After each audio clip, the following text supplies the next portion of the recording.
If you are new, thanks for dropping by. To my subscribers, I'm sure a lot of you guys watched my 4-part series about the National World War II Museum in New Orleans, Louisiana.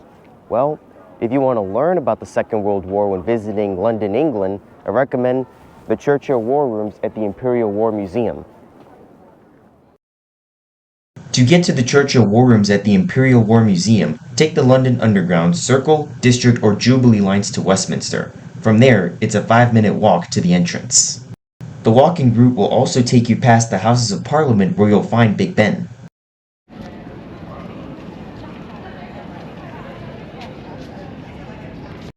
Upon entering, you will find iPads and headphones if you want to listen to the audio guide.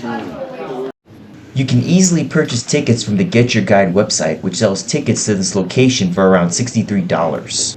The best time to visit the Churchill War Rooms is in the afternoon after 4 p.m. for better availability and shorter waits. With those basic necessities covered, it's time for history. The Churchill War Rooms are an underground chamber where the British government worked to fight the Axis powers during World War II. Keep in mind that every single thing here was top secret. They did not want any of the Axis powers knowing about their plans. It was so top secret that Royal Marine Guards stood outside meeting rooms where the Allied leadership met. Down there, the people who worked in the war rooms used these low, narrow corridors as sleeping quarters. While unpleasant, it was safer than the level we are standing on. When visiting, most of the Churchill War Rooms feel like traveling back in time, except for the connecting museum that is all about Winston Churchill himself. What we see here is for Churchill's private secretary, while Churchill's own bedroom is to the left of this room. During World War II, the Allies fighting in the European theater were based here in London. Besides Britain, other Allied powers like the United States, France, Australia, New Zealand, and other members of the British Empire worked here to defeat the Axis powers. Only a small number of staff were allowed into the mapping room, which is where they tracked the movement of troops. Some of these rooms we're passing now will have better views later in the tour. Here's a fun game on the audio guide where you have to puzzle the wires to give Britain a functional hotline to the United States. Although the US did not enter the war before Japan attacked Pearl Harbor, they stayed in contact with their allies and supplied them. However, Adolf Hitler later found out that the US was supplying Britain, and he ordered German submarines to sink Allied ships in the Atlantic. Here is another area that has lots of information about the war rooms. This room is where Winston Churchill would talk to US President Franklin D. Roosevelt on the phone. FDR wanted to keep the US out of World War II but supplied Britain with supplies and gave them 50 of their naval destroyers. Life in the Churchill War Rooms was rough and uncomfortable. Staff worked long shifts to support the war effort because war isn't over until someone surrenders. Once Japan surrendered, the war rooms were left abandoned. They weren't restored until the 1980s and opened to the public in 1984. They had further restoration and reopened in 2003. Now it's one of the many historic places in London that tourists can visit. Here we have some pictures of the war rooms. The reason the Churchill War Rooms were built underground was so they can avoid the blitzkrieg from the Nazis.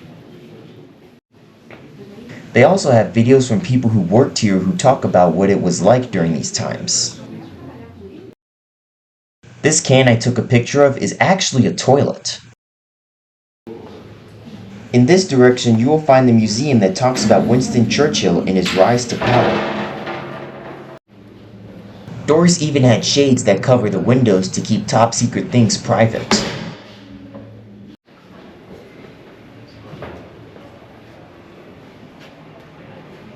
There is a map that shows where everything is in this separate museum. What we see here is TV footage of Winston Churchill and his rise to power. Over here we see some World War II pictures, including a picture of Adolf Hitler in front of the Eiffel Tower after Germany invaded France and took control of Paris. One fun thing here is that you can take an egg, put it on the scanner, and it will describe the answers.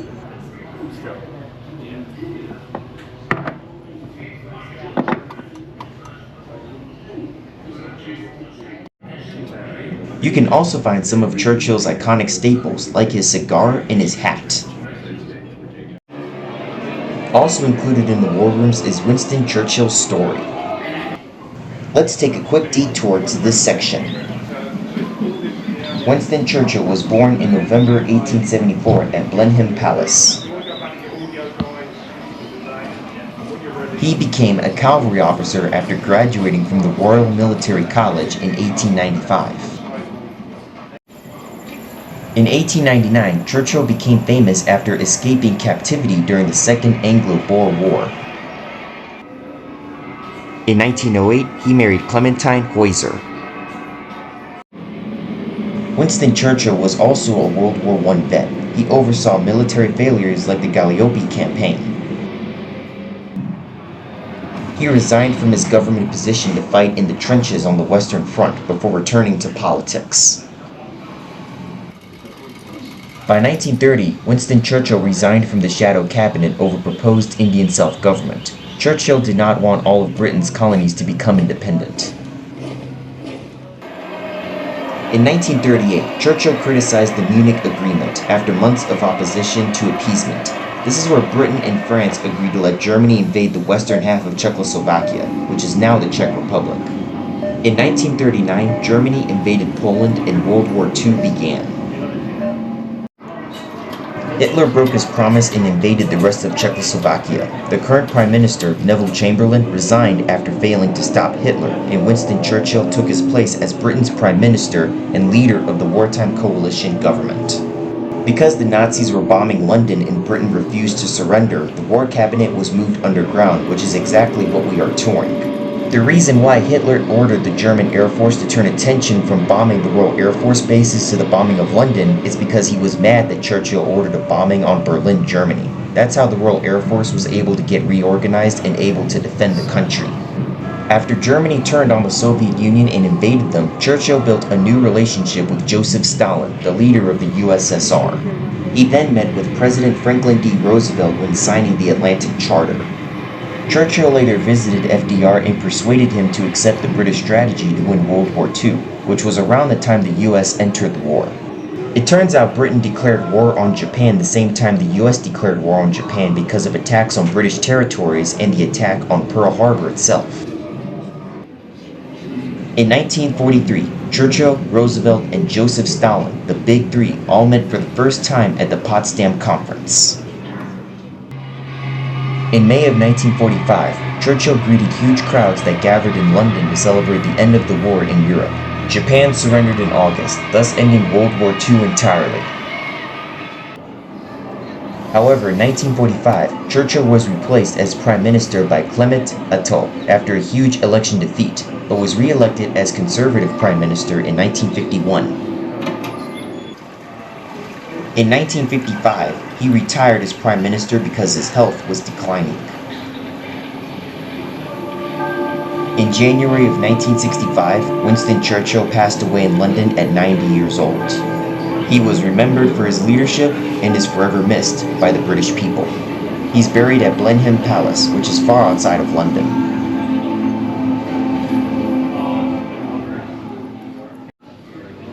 These are iconic staples that he inspired on display here.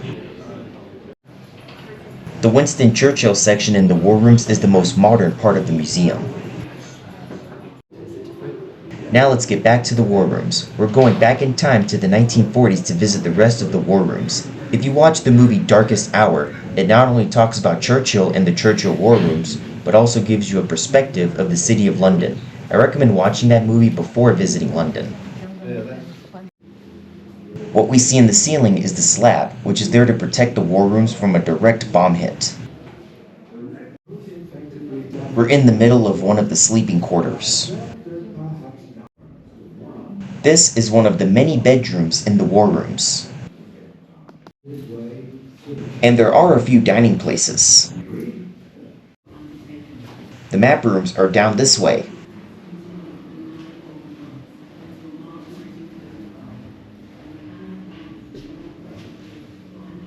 What we see here is the kitchen.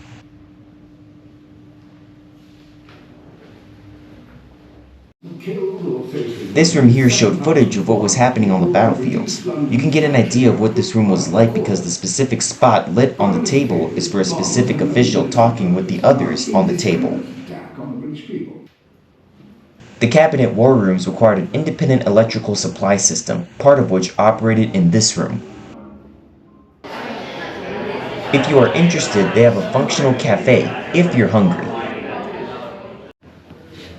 What we see here is a map of London, and all the red spots are areas where German bombs landed. This shows just how close they came to the war rooms, and the Houses of Parliament did sustain a little damage. The London Underground is one of the best metros in Europe, and you can take it almost anywhere in London. Civilians use several underground stations for shelter because the stations were underground. What we see here is the radio room. Even though these areas that have been restored to their 1940s conditions are pretty dark, we're just passing through the rest of the rooms. One of them is the telephone room that Churchill used to lead Britain to victory. It turns out the Imperial War Museum created a tunnel in 1984 so visitors could reach the heart of the cabinet rooms easier. And here's the map room. Troops were tracked not only in Europe or Northern Africa but also in Southeastern Asia because Britain was fighting Japan. Here is the telephone room I talked about earlier. And the last room we're visiting is the room where Churchill would nap. He always napped at 4 p.m. Here we are, back on the surface. If you enjoyed this video, please like it, comment, subscribe, and we'll see you again. London is historic and dynamic, and the Churchill War Rooms are a place to see if you like history. Thanks for watching.